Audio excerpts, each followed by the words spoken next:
Hi, everybody. This is Saad for the Sad Truth. Earlier today, I posted a clip on the dark side of motherhood, and I thought that I would now complete the Mother's Day package by discussing motherhood from an evolutionary lens. Uh, I will be reading an article that I had originally published on my Psychology Today blog on May 8th, 2015. I had also published this article on my Huffington Post column. I did not end up uh, publishing many articles on my Huffington Post platform for several reasons, but in any case, perhaps maybe one day I'll return to it. So this is an article titled "Why Mothers Are So Special: An Evolutionary Lens on the Unique Nature of Motherhood." And now this is going to be very, very triggering, if not bordering on being illegal, according to Bill C-16, because it's going to reek of fixed binaries and biological essentialism. If you don't know what I'm referring to here, you might want to check out my opening remarks to the Canadian Senate that happened earlier this week. And so by virtue of my simply saying, male and female and mothers and fathers, and talking about the biological basis of parenthood, that I am engaging undoubtedly in transphobic systemic violence, which the brainiac senators were unable to understand and concluded that my discussing these evolutionary principles was a was condoning genocide. Yes, I'm not joking. But in any case, let me read it for you. If you're interested in particular articles that are cited, I link to these articles in uh, my Psychology Today piece, and so you can certainly follow up there. So here we go. When it comes to parenting, humans are a rarity among mammals in that we are a biparental species. In his 2005 article in Quarterly Review of Biology, Mart R. Gross reports the following fascinating parental figures across a few animal classes.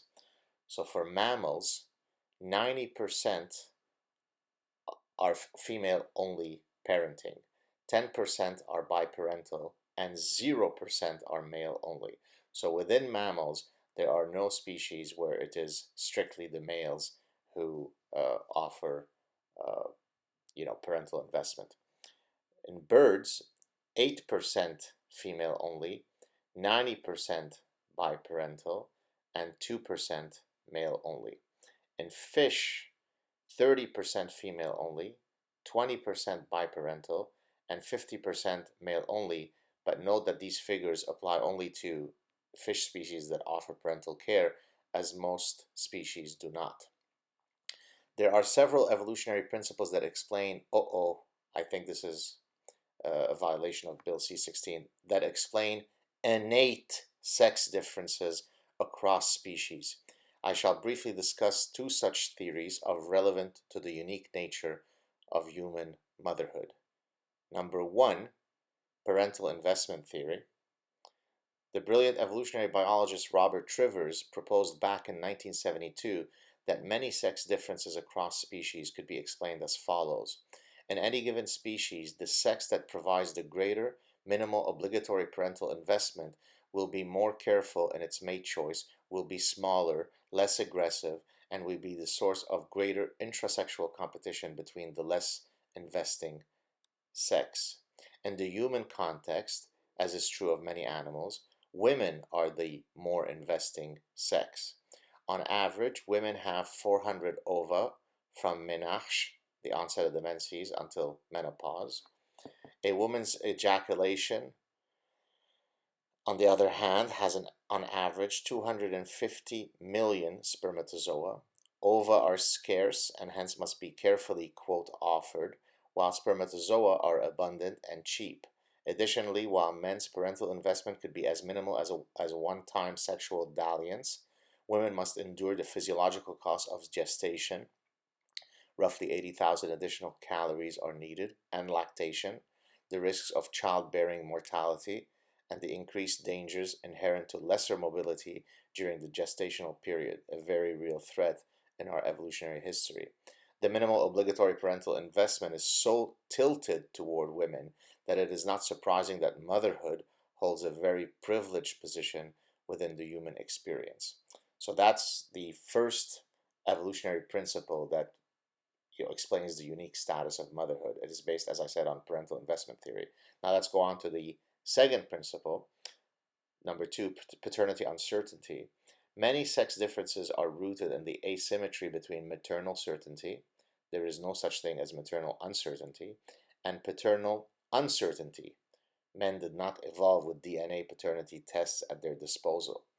On this point, see my earlier Psychology Today article titled, Who's Your Daddy? Global Non-Paternity Rates.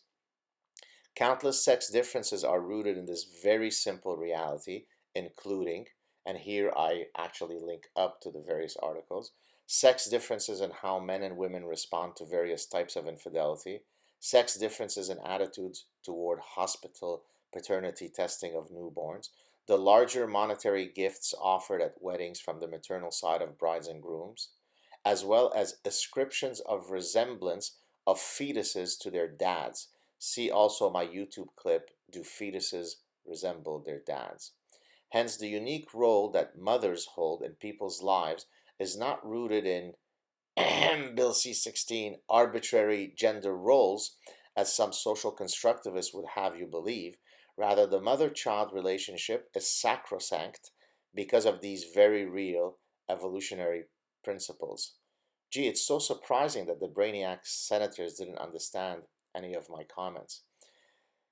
This in no way demystifies the mother-child bond, rather it offers a scientific understanding of its distinct and privileged quality, albeit all is not always rosy when it comes to motherhood, as per my earlier Psychology Today article, Mothers Who Harm Their Kids to Garner Attention.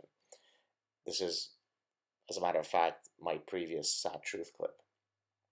Incidentally, readers might be interested to know that mothers are much more likely than fathers to correctly identify their infant's cry. Clearly, this must be due to the patriarchy. Happy Mother's Day, everybody. There you have it. So I've posted now, or I will be posting shortly, this second clip on motherhood. So you will sort of have both the ugly side of motherhood as depicted by Munchausen syndrome by proxy, and then the privileged position of motherhood as explained by evolutionary theory. Hope you found these interesting. If you have and you wish to contribute and support my work, please do so via my Patreon channel. While I am very thankful to all those who have contributed, I certainly would be very happy if more folks were to contribute. Even $1, $2, $3 a month would be much appreciated. It takes a tremendous amount of effort and time and all sorts of other challenges to do the work that I do, and so I would appreciate your support. You can also do one-time donations via PayPal, and if nothing else, you can certainly share my clips with others, subscribe to the channel, and get others to do so as well. Hope you're having a great weekend.